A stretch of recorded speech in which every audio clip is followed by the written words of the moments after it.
stay open through October the 9th. So a bit longer than our unusual exhibits. I ask you to come by and see these pictures. They are phenomenal. John, our video guy, does a great job, but you have to see these in person. This Saturday from 2:30 to 4:30, we're having a reception here in the gallery for Jeff. So stop on by and check us out and come see Jeff and celebrate his work with us. Thanks.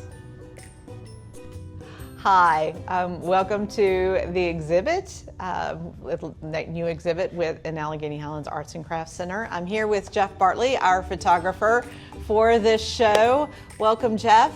I've known Jeff for over 45 years, and we both taught at Allegheny, and before that I was his student and that of his wife as well. So we've known each other for a while.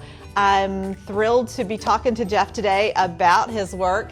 And the first one that I want to talk about is Gone Not Forgotten. Tell me a little bit about this, Jeff. Chuck Alvarez got permission to go down to see the shops before they were torn down.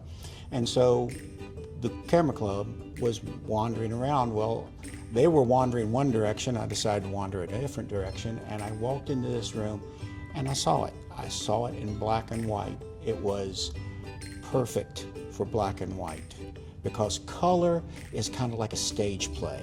Black and white is tragic and reality. And so the fact that the shops were closed and were getting ready to be destroyed, it just fit in perfectly. And they are now gone. This was like one of the last pictures of it. And I love the lighting here. It's almost like reverential church, very church feel to it. I love this picture as well. It is hanging in my house at home. So it is a gorgeous picture. And so we put this with the C&O and the part of yesteryear. The 611 is known worldwide, and when it was in Goshen, I met people from all over the world, all over the United States that came to photograph it, and it was a wonderful experience.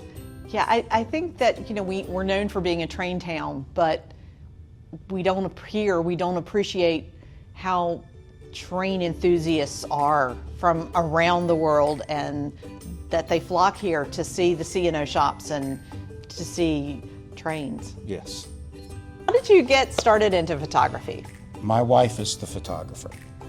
Aww. She always photographed, and she had a little 126 Instamatic, and I decided I was going to surprise her and buy her a good camera.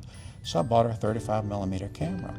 She didn't get it, did she? She did not like it. It was too complex, and I said, I've spent the money. Someone's going to learn how to use it. That's how I got started in photography, 1978. And I just bought magazines and read books and photographed what I enjoyed. And what I've decided that I've done is I now take a portrait of everything, because I like working with people, being a teacher. Right. So when I see something, I want to take its portrait.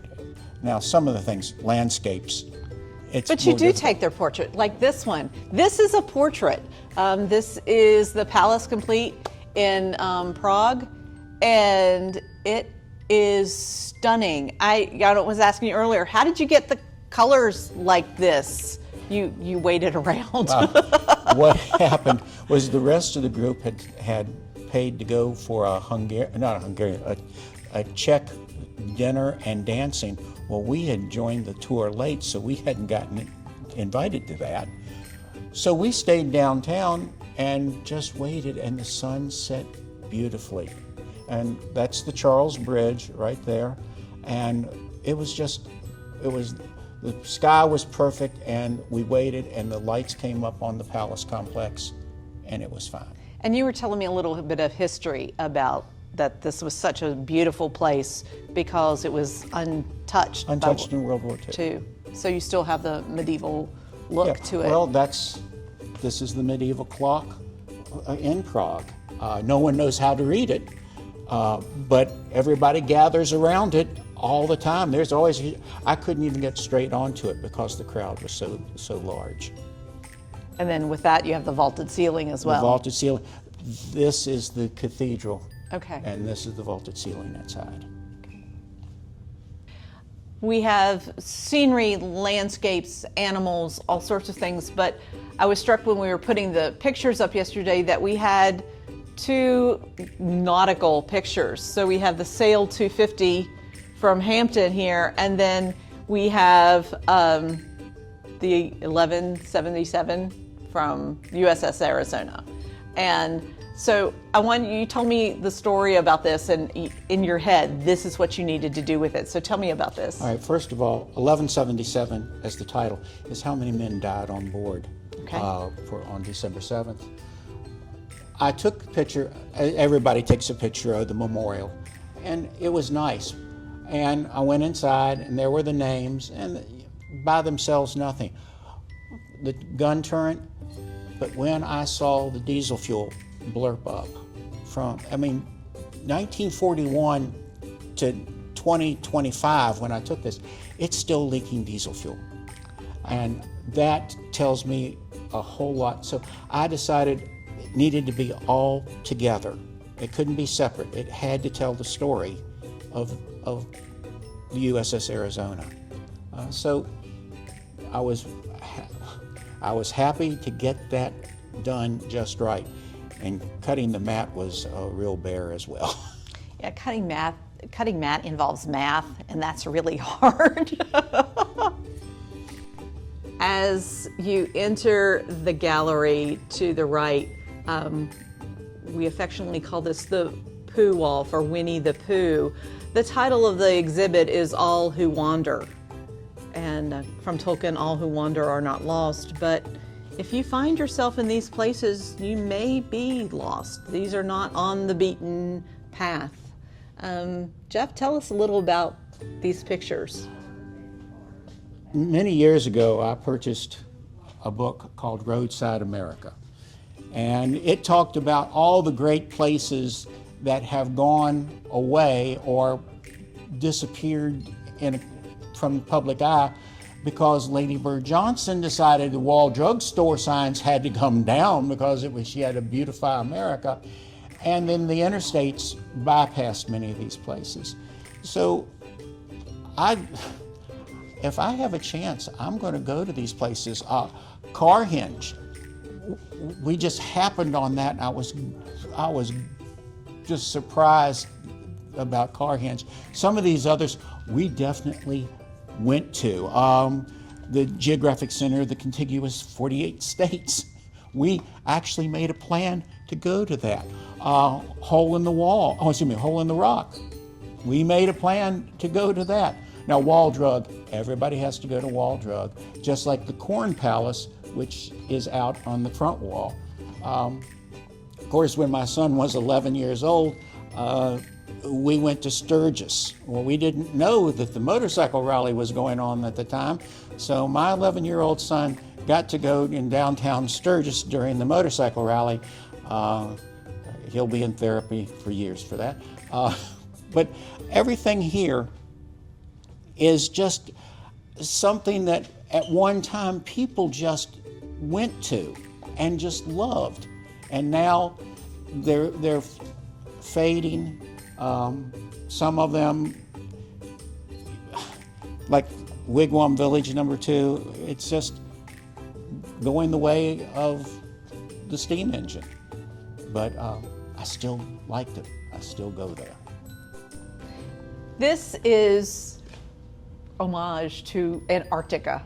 And when we look through the pictures, this became our focus for the wall. Trio. Jeff, tell us about Trio.